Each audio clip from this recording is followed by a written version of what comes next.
One day, James had to wait at the station till Edward and his train came in. This made him cross. Late again! Edward laughed and James fumed away.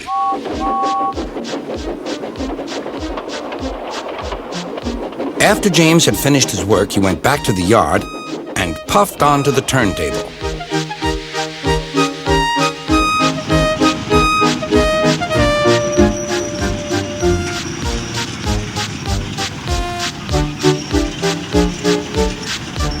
He was still feeling very bad-tempered. "Edward is impossible," he grumbled to the others.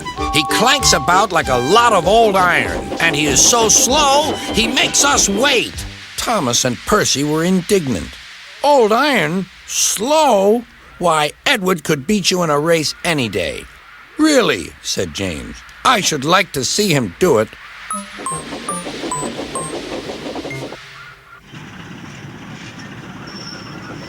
Next morning, James's driver was suddenly taken ill. He could hardly stand, so the fireman uncoupled James ready for shunting.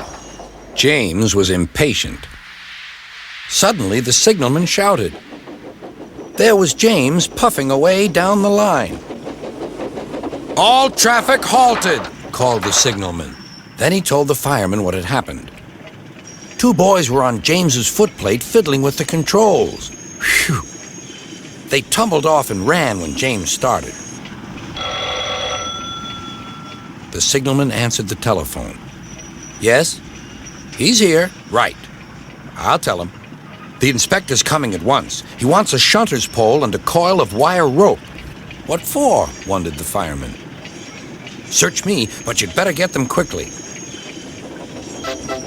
The fireman was ready when Edward arrived.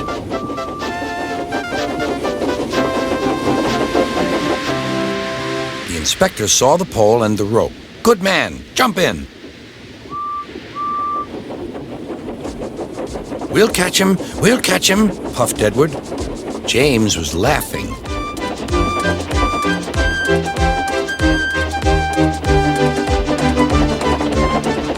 What a lark, he chuckled to himself. Suddenly, he was going faster and faster. He realized that he had no driver. "What shall I do? I can't stop! Help! Help!" We're coming, called Edward.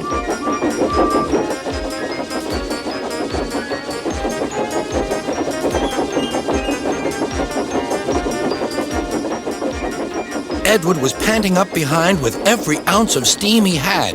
At last, he caught up with James.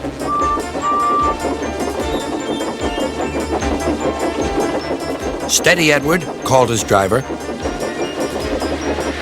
The inspector stood on Edward's front, holding a noose of rope and the crook of the shunter's pole. He was trying to slip it over James's buffer.